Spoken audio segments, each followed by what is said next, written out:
Between 72 and 91% of Americans would say that money is the number one source of stress in their lives. What is up, Coachable family? Welcome back to another episode of the Coachable podcast. I am your host, Tori Gordon, and if you're new here, I am so glad that you found us. Welcome. This is the show that we dive into all things personal development, spiritual growth, entrepreneurship, and today I am joined by Hanna Bier, and we're going to talk all things money. And it's going to be such a good conversation. So if you are looking to up-level your relationship with money, with your bank account, with your checkbook, we're going to dive into it and all the things that might be causing frustration and stuckness and blockages when it comes to abundance and creating the lives that we want, especially when it comes to wealth. So, Hanna, welcome to the show. Thank you so much for being here. I'm thrilled to be here, Tori. I love your podcast. It's surreal to get to be a guest finally. So excited. Super excited. Well, you work with ambitious women all over the world. I know you were just telling me you're in Germany. It's hot there. It's hot here in Vegas. It's like 110, 111. It's wild. So if you hear any background noise, it might be because her computer is struggling to keep cool in the heat over there. But you really help women create a better relationship with money. And the way that you do it is in a new, positive, loving, ease-focused way. And I would love for you to kind of share about that because there's so much I want to get to know about you and your work. But why is this work that you do so important? Because I know my relationship with money, I know a lot of my clients' relationship with money has not always been the best. So I understand that there's a need, but talk about a little bit of what you do and why having a different approach to money mindset and abundance and wealth generation needs to change and how you're doing it differently. Absolutely. So money really touches all aspects of our life. Like we cannot escape it. We can't meditate it away. It is there. Just think about how many interactions with money you have every day where you pay bills or you pay for groceries or you think about this vacation you want to go on and can I afford it? Or you think about this new thing you want to do in your business that would bring so much money, but you feel inadequate, right? Like money is everywhere. And yet there's different statistics. And they say that between 72 and 91% of Americans would say that money is the number one source of stress in their lives. Let me repeat that because it is mind-blowing. 72 to 91% of Americans say that money is the most stressful part of their lives. It's not their health, it's not their marriage, it's not their parenting, it's money. And that to me just blows my mind because money can be figured out. It doesn't have to always be the obstacle or the reason why you can't do this or you have to do that or why you're constantly betraying yourself. Like all of us have probably had this moment where we felt this sour taste in our mouth because we just did something for money that was completely out of alignment with our personal values. So I believe that working on a relationship with money is essential. Like if you want to live a good life, you have to work on your relationship with money. Yep, it's so true. And that statistic is, I think it's just illuminating to how much stress so many people are under and lack of awareness about what to do about it and how to fix it. I mean, there's clearly a problem. I mean, we're moving into a recession. Inflation is out of control. People are stressed. But is it possible for us to actually create wealth without compromising our health, without compromising our wellness and our happiness? How do we actually do that instead of having to exchange one for the other? A lot of us think I have to give up my happiness or I have to give up my freedom or I have to give up my health in exchange for a paycheck or in exchange for this thing. And the cost of making money is my health. The cost is my relationships or my stress or my overall well-being. How do we start to create lives that don't require us to sacrifice one for the other? Yeah, you already touched on the fact that the current paradigm with money hurts us. And our bodies, no. Can you define what you think that is? Like, what is the current paradigm around money? It shows up in many different ways. The thing that I'm always asking questions about money, I'm so curious about it. And the thing that currently strikes me as I'm just kind of observing the world is that we're moving into superlatives. I remember when I first started my business, the amazing thing was to be a 6-figure entrepreneur. And then a couple of years later, it was be a multiple six-figure entrepreneur. And then it was 500K a year. And then it was be a seven-figure entrepreneur. And then be an eight-figure entrepreneur. Like, what's next? Are we all going to be billionaires? It's always like more, more, more. And that is the capitalist way of life. It's to keep us feeling dissatisfied, like we're not enough. And so we always hustle for more, but we never arrive. And so the big lie here is that abundance, safety, is some destination out there. And if we just hustle and struggle long enough, then we can get there and we will be superior to others, and that will in some way make us feel good. That's not a very fun way to live. And it really is the opposite of what I define a healthy relationship with money to be in my work. What do you define a healthy relationship with money to be? How does that differ from the hustle culture and thinking that, yeah, our safety and our security lies in a number in our bank account or in a promotion or in something, like you said, outside of us? Because that was my experience for money for so long. And not just around money, but around my own worth, my own value, like who I am as an individual. My entire identity was wrapped up in looking and asking everyone else in my life to help me define that and help me to understand what that looked like. And so I was always chasing something or someone to help me get clarity about what I was supposed to do, who I was supposed to be, how I was supposed to show up in the world. And it's that rat race, right? It's like being on that hamster wheel that you never get off of. You're just running and exhausting yourself. And you're wondering, okay, I've made more money, but now I have more bills and now I have more responsibility and the money's still, I'm still struggling. And the underlying current of all of it is struggle and hardship and lack, not having enough, right? So how do you define a healthy relationship with money? Yeah, and you actually just touched on something so powerful that I just want to highlight again for those of you listening. You just zoomed in on the truth that this sense of grasping for more out of feeling like it's not enough doesn't actually create wealth. Like, how many of us are always aiming for higher income numbers, but the money doesn't stick. The money doesn't sit and grow. It's like people who live this way, in my experience, don't say, oh, I always have so much money, I'm always so relaxed, I can always do whatever I want, I'm always so, which like leads me into the definition. So let's go into the definition of a healthy relationship with money. A healthy relationship with money, you know that you have it when you can feel your emotional hooks around money resolve, when you're able to make really confident and capable decisions around money, when your intuition is wide open, you know exactly what you're doing, you know exactly where you're going. You always have way more money than you even need. You actually really don't think about money much. Like, that's the big joke, right? Like, we're talking about money. The goal is to not even really need to think about money, to know that it's flowing so abundantly, it's being retained in a really healthy way. Whatever you want, you can always find the money for it. And so that frees you up to ask the important questions, to start to make decisions based on soul. Like, what is my dharma on this planet? What is the sacred work that I want to be doing? What is the perfect schedule for me that feels enlivening and energizing to me? What is the most important thing that I want to create and leave on this planet? So we really want to make sure that you always are, very well financially resourced, so you can focus on living and not constantly feel like money is like this monster hiding in your closet about to jump out and, kind of like throw a number on you. Yeah. I can imagine that there are many people that might be listening to this show that are thinking, that sounds great. I would love to not have to stress about money, right? But I'm a single mom and I'm raising 3 kids, or I was laid off, or I can't afford to pay my student debt, or whatever challenges that there's so many that people are facing.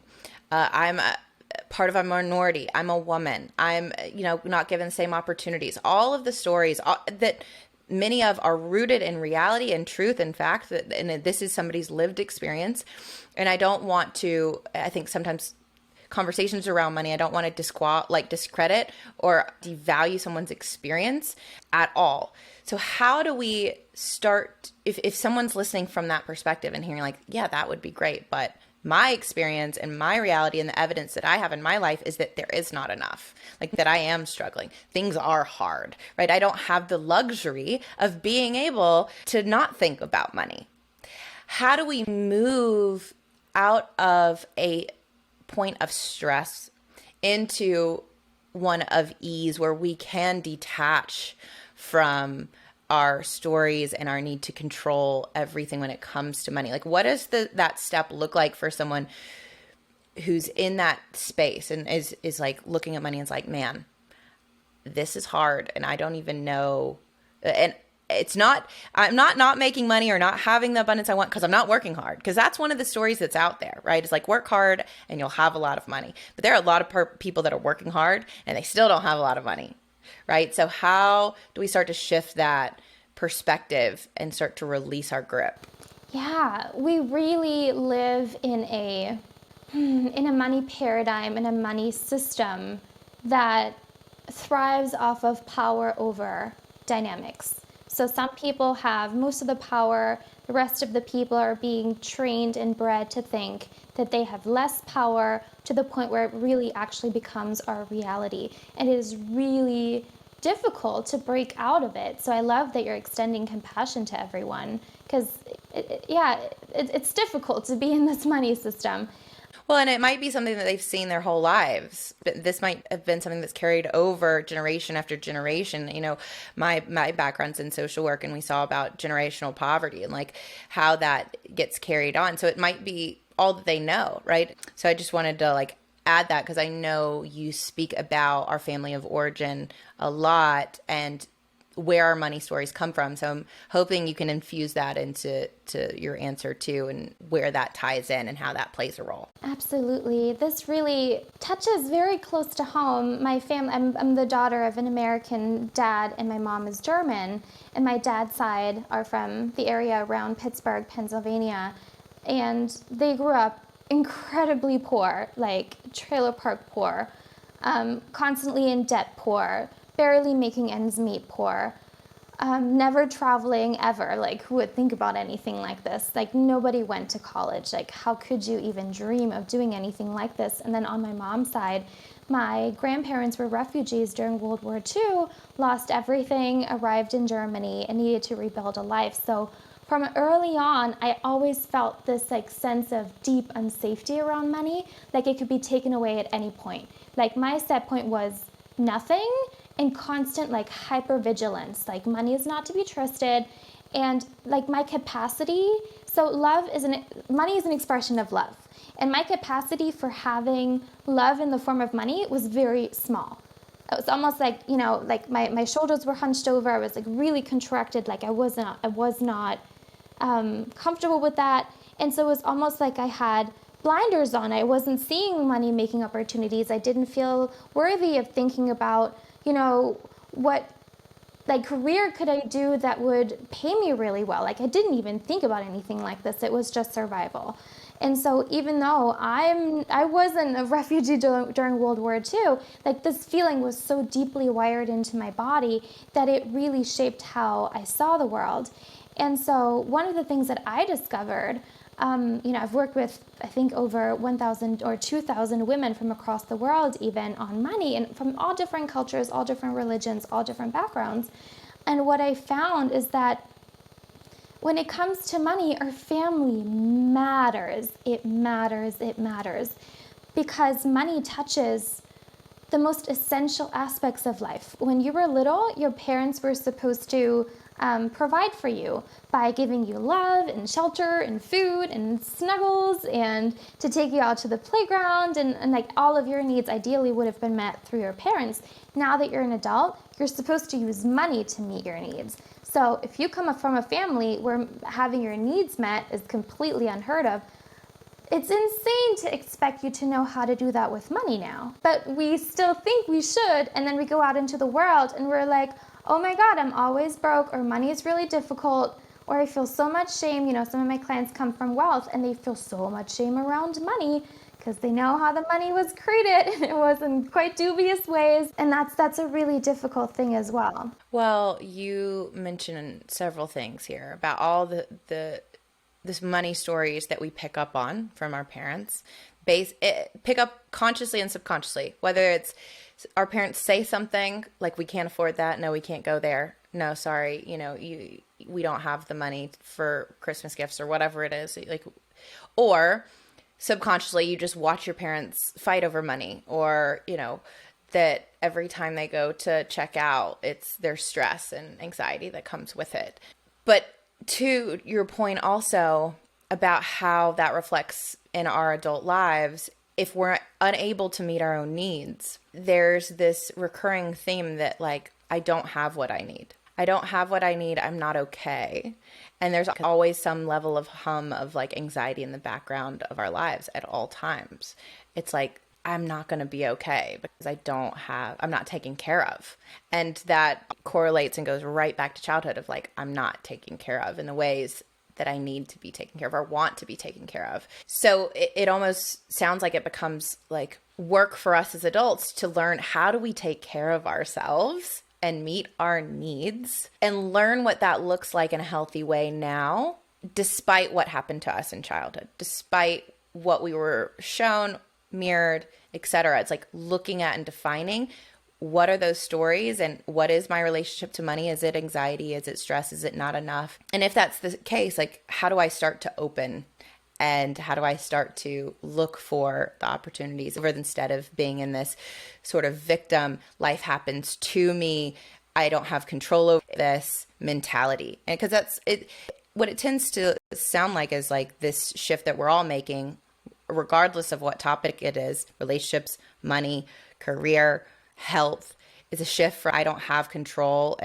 victim to circumstance, to like, how do I become super empowered and like take care of my. And for all of you listening, if you're nodding along, you're like, oh my God, yes, that completely sounds like Tori is speaking into my soul. This is an opportunity to give yourself grace.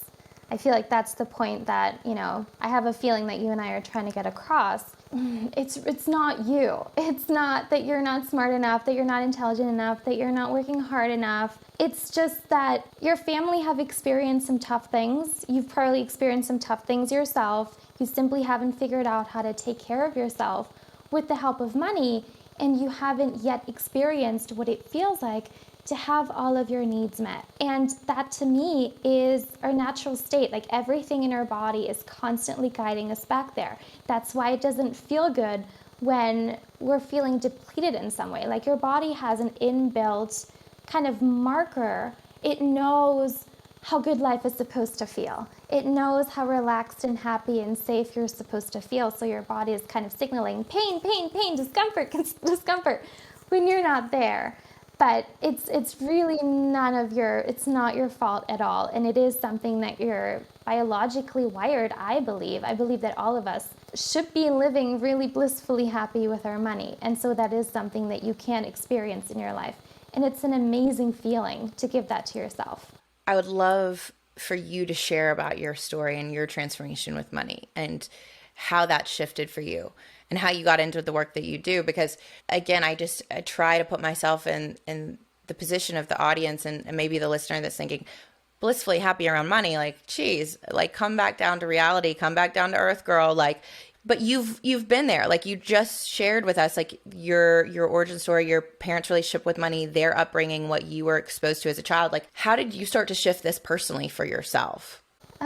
Morbidly funny to me that this is the work that I'm doing, because looking back, I had every single money block that you can think. Crippling fear around money, couldn't express myself, couldn't decide what career to go into, deeply believed that I could never, ever, ever be a business owner. Always kind of like tiptoeing around the world, like, is it okay for me to take up space? Is it okay for me to be here? And it was just exhausting. At the age of 14, I was diagnosed with an anxiety disorder because I just felt so unsafe in all ways in my life. And then as I grew up, I just started to get really curious, like, why do some people have a lot of money?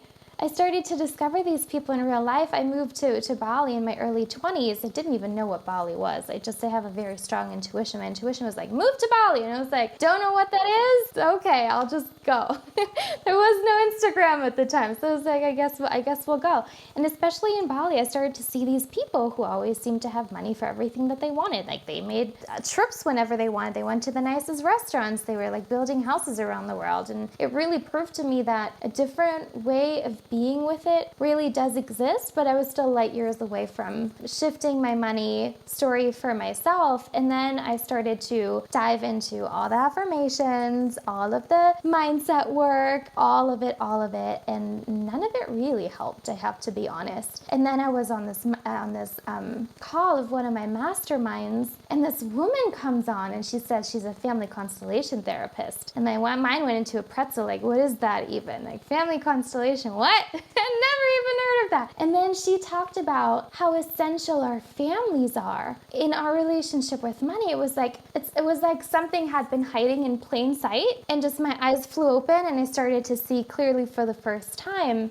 And I started to notice that, well, yeah, money is an expression of love. Well, yeah, money completely flows the way love flowed between me and my parents when I was little. And all this time I had been trying to meditate away my confidence issues, but it was really the money piece that was missing. So that to me was the turning point. Okay. I feel like we just opened a can of worms. Interesting. So what I heard you say was that there is a correlation between the way that love flowed between your parents and the way money flows in your life. Okay. Before we go there, what is a family constellation expert? What do they do? What is that? Because I know you are one now. And is it more than just helping us to like track back that origin story and start to look at that? Or is there something else happening? I want to take a quick second to invite you for an opportunity to join me for an exclusive 75-minute virtual breathwork class. Now, if you've never heard of breathwork before, this is one of the most powerful modalities that you can use to relieve stress, become more creative, sleep better, and heal yourself from the inside out. Breathwork has absolutely changed my life. And if you want to hear that story, you can find an entire podcast episode called You Are the Drug, where I actually talked to my teacher, Samantha Skelly, who helped me go through a 7-month trauma-informed breathwork facilitator program. And I'm not the same after experiencing not just that program, but learning how to use my breath as a way to calm my nervous system, as a way to regulate when I'm going through stressful or overwhelming situations, and how to really just get out of my head and into my body. The best way I can describe it is the difference between knowing that you're okay, knowing that you're loved, and actually feeling your own love for the first time. And I struggled for so many years with body dysmorphia and feeling like I was crawling out of my skin, almost like wanting to trade my body in for another one, because I had such a level of discomfort feeling anything. Breathwork helped me to feel again and love again and connect with my intuition and my creativity and my sensuality in ways that I'd been so blocked from, I thought I would never be able to reconnect with. But breathwork helped me do that. And I want to offer you guys an opportunity to experience that for yourself. I've had such an enormous response from the clients that I work with around how transformational this has been for them. So I've decided to host a monthly breathwork class, and you can join me virtually from anywhere in the world. It's 75 minutes in a facilitated, safe space with other breathers. And all you have to do to join is go to my Stan store. You can find it on my Instagram or TikTok, link in bio. We'll also put the link in the show notes for you to make it super easy. It's only $25 to join. We have upcoming sessions in July on the 13th and August on the 11th. So go over to the link that's in the show notes for breathwork and you can sign up there. All right, without further ado, we'll jump back into the episode. Family constellation therapy is an energetic healing modality where we work in the energetic field of your family. In biology, this is called the morphic field. So all of us, or at least most of us know that we have something called an aura around us, which is an energetic field around our body. Our family systems also have an energetic field that connects it. Time and space does not matter in this field. Every single soul is connected to the field. Doesn't matter if they're deceased, if they're in a mental institution, if they've been ostracized from the family, if they're in jail, none of this matters. Every single soul is connected. In nature, we see the field in, working its magic when we think about birds flying in a V formation. Like birds could fly in any random way, but groups of birds always kind of organize themselves in a certain way, for example, a V formation, and that is the field, the intelligence of the energetic field of that flock of birds, kind of organizing them. Another example are wolves. So there is an order and a hierarchy within a wolf pack, and so even if like a wolf dies and another wolf is being born into the pack, it always reorganizes itself. And so it's the morphic field of the wolf pack that imposes order upon the individuals and makes sure that they work in harmony versus just at random. The same applies to humans, and this is where it gets interesting.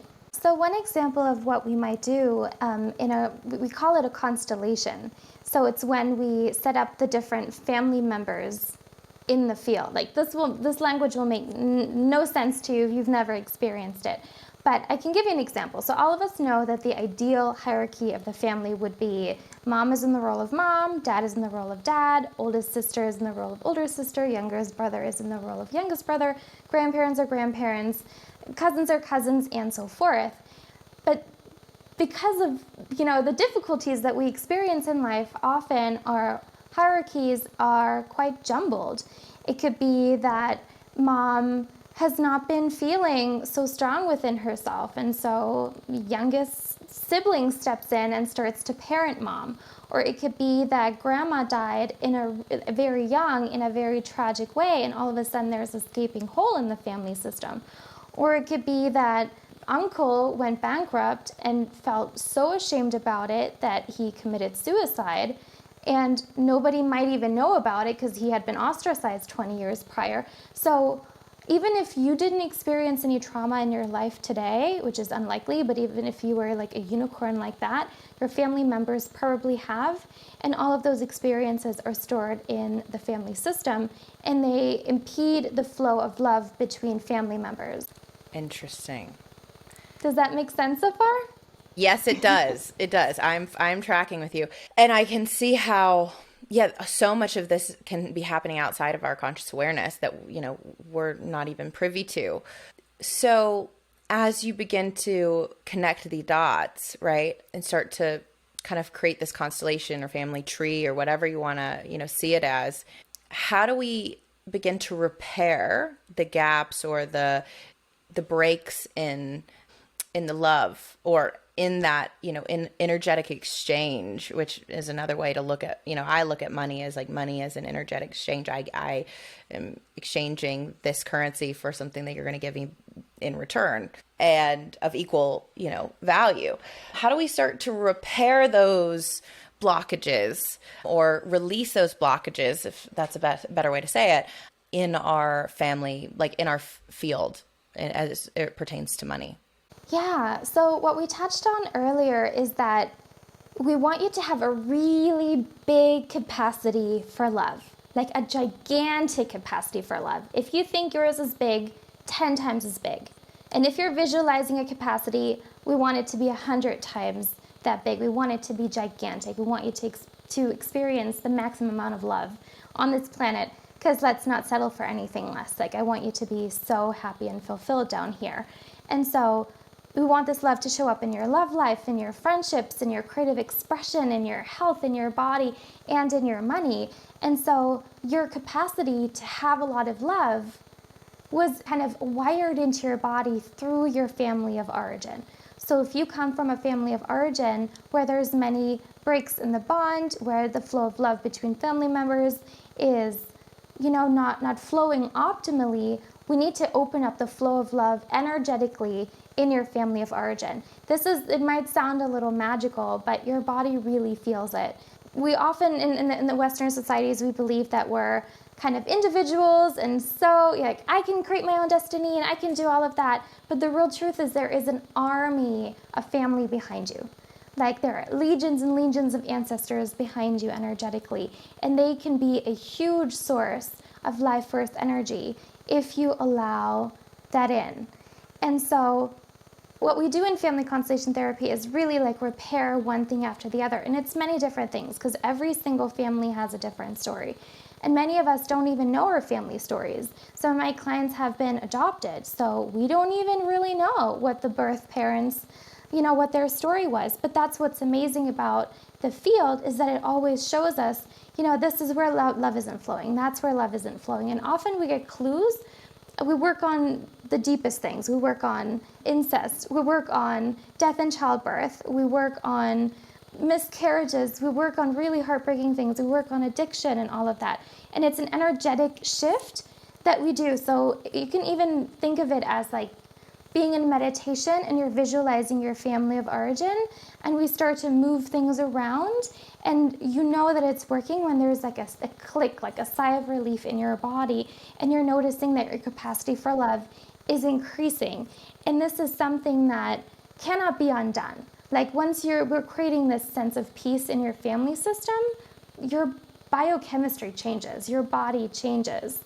And you can ask yourself the question right now, like, how impacted am I by my family?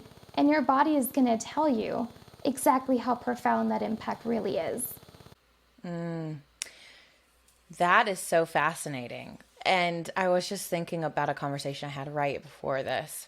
And it was actually with somebody on my team, and we were going over the renegotiation of our contract.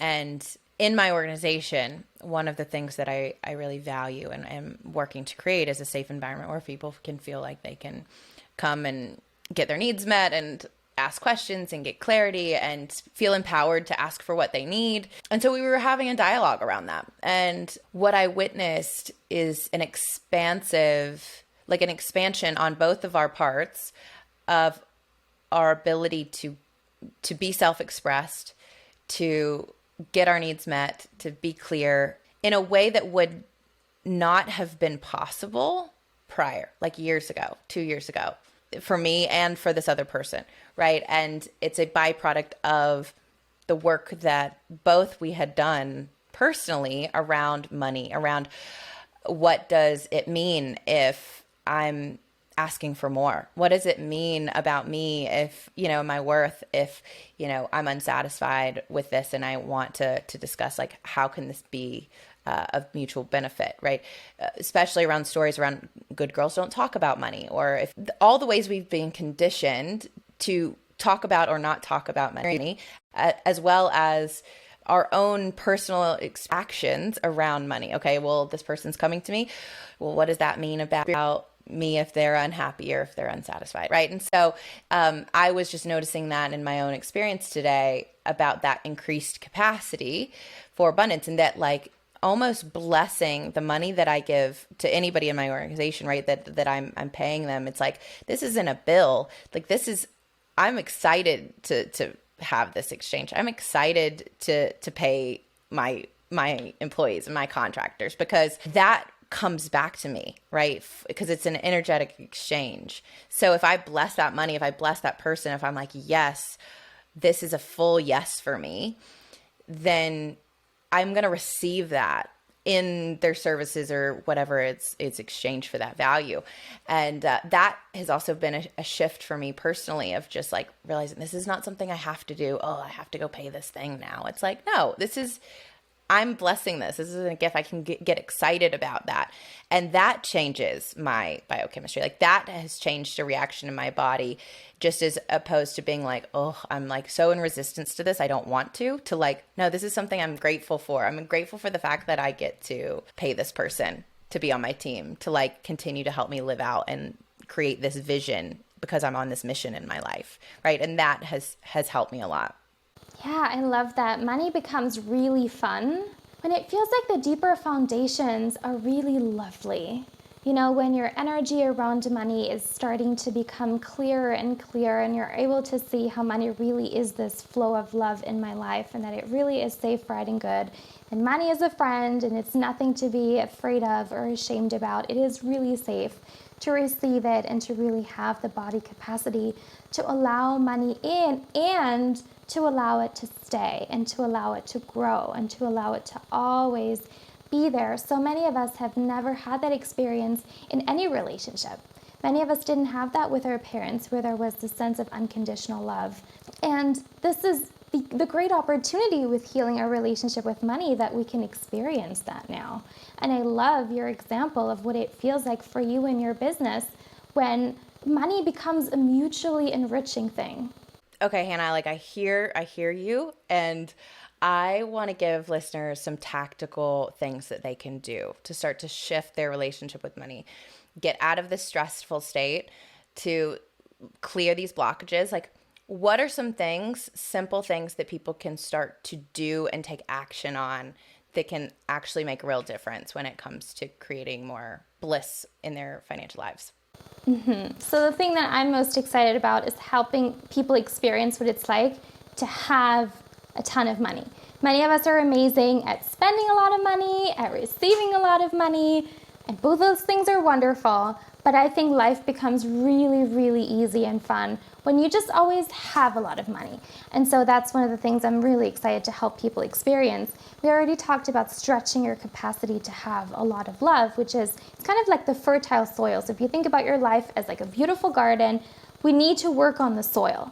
This is the family system. If you plant your seeds in like toxic soil full of rocks, like your seeds aren't going to grow. You can, do more affirmations, you can do all the things, take all the action. It's just not going to really stick.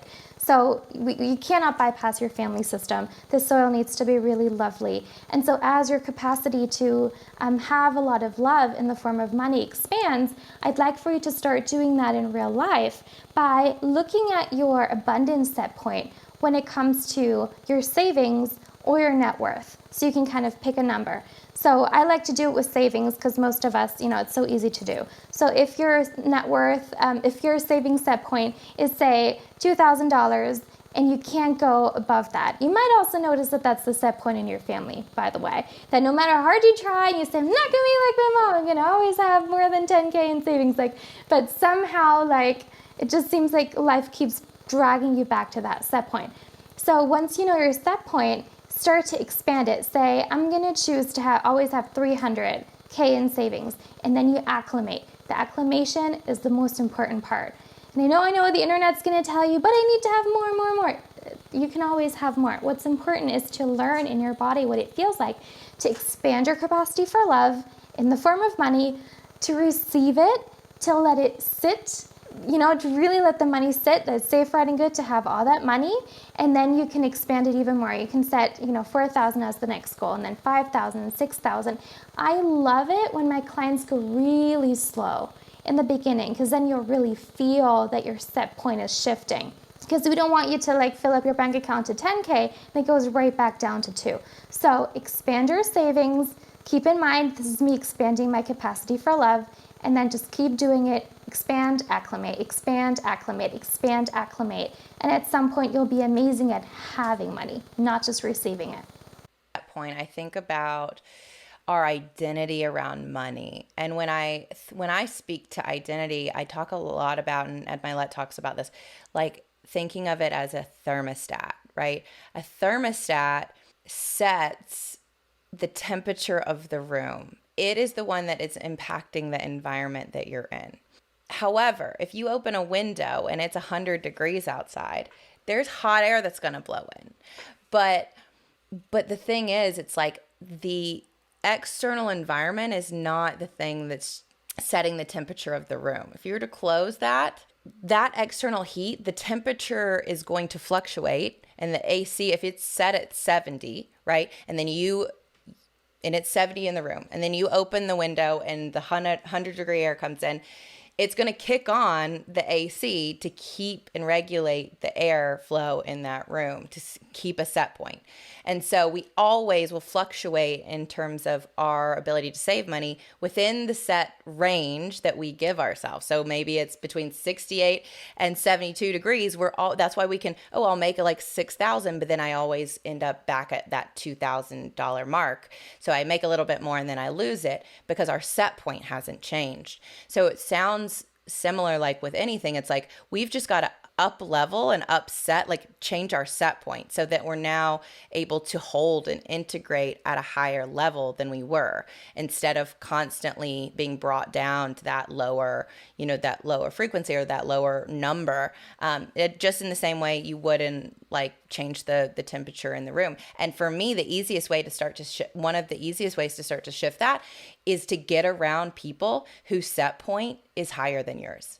right? For me, it's like get around people that are operating at a hot temperature, right? That 100 degrees, right? In terms of their money set point, because I'm going to heat up simply by being around them. It's like putting your like hand near a stove. Like I'm going to feel the heat and the warmth just by being around them. It doesn't change my temperature like forever, but I can start to get some of that residual heat from them, and so help me to start to increase my capacity to have more. So for me, like one of the things I would also add to your just tactical things is just surround yourself with people. Get into groups, hang out with people who are saving or making money at the level that you want to be making it.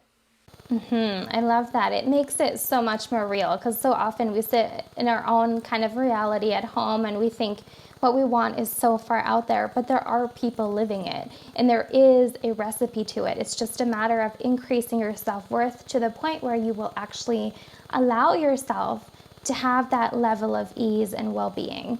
It is something that can be learned because other people are doing it. Yeah. Anything else that you would give people as steps to start to take that they can start to apply in their life right now? Yeah. I would start to notice, so in your body, you have a feeling of truth. And you know that something is more truthful when it feels light, when it feels uplifting, when it feels giggly, when it feels lovely.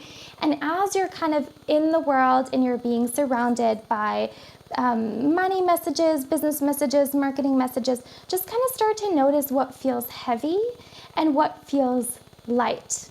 For example, when I first, it's like a constant questioning that I have to just kind of see like what is truthful and what isn't. And there are certain money lies that circulate that many of us believe, but they're really not true. So one of them could be, that's a very common one, is that you always have to earn increasingly more money. That in order to get wealthy, you have to earn more money. That's not necessarily true. Just like an airplane kind of flies up and then finds its cruising altitude, you can kind of find a cruising altitude in your life as well that will get you to a really abundant and wealthy life. So when I try on the feeling of I need to always be earning more money, that feels really heavy and constricting. The truthful alternative that I discovered, and like I'm a student of all of this, like I love kind of asking questions, and I love that I've been blessed to have worked with so many people, because it really gives me this like group of people to kind of do my little experiments on. And what I discovered is that every person has a soul money number wired into their being, wired into their body, that feels really abundant and enlivening and enriching for them. For some of my clients, it's like 20K in income and 250K in savings and a net worth of 2 million.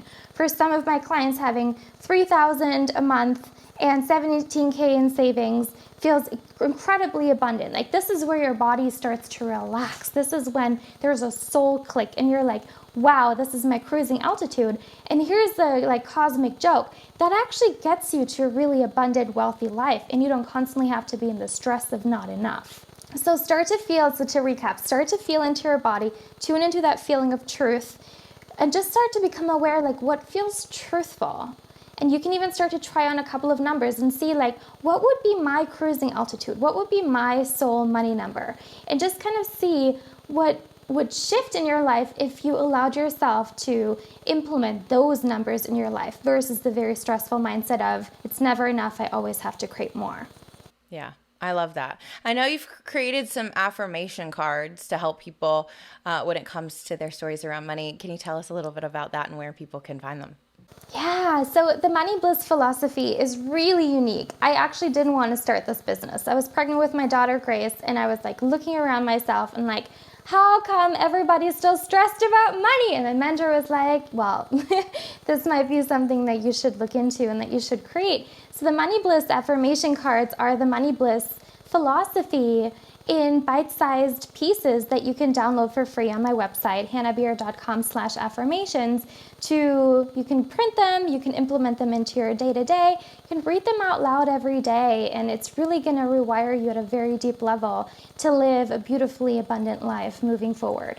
I love that. You guys definitely need to check that out. We will put the link to those cards in the show notes so it We make it super easy for you guys to find them and go download them for yourself, start using them. You've given us so many good tips today, and I'm fascinated with this whole idea of family constellation. Like, I feel like I want to go through a session with you just to have my own experience with it. And maybe if we could set that up, maybe we'll have you back on the show and talk through that experience. But anything you want to leave listeners with as we wrap up today, like anything you want to leave people with, or any final thoughts that you want to share?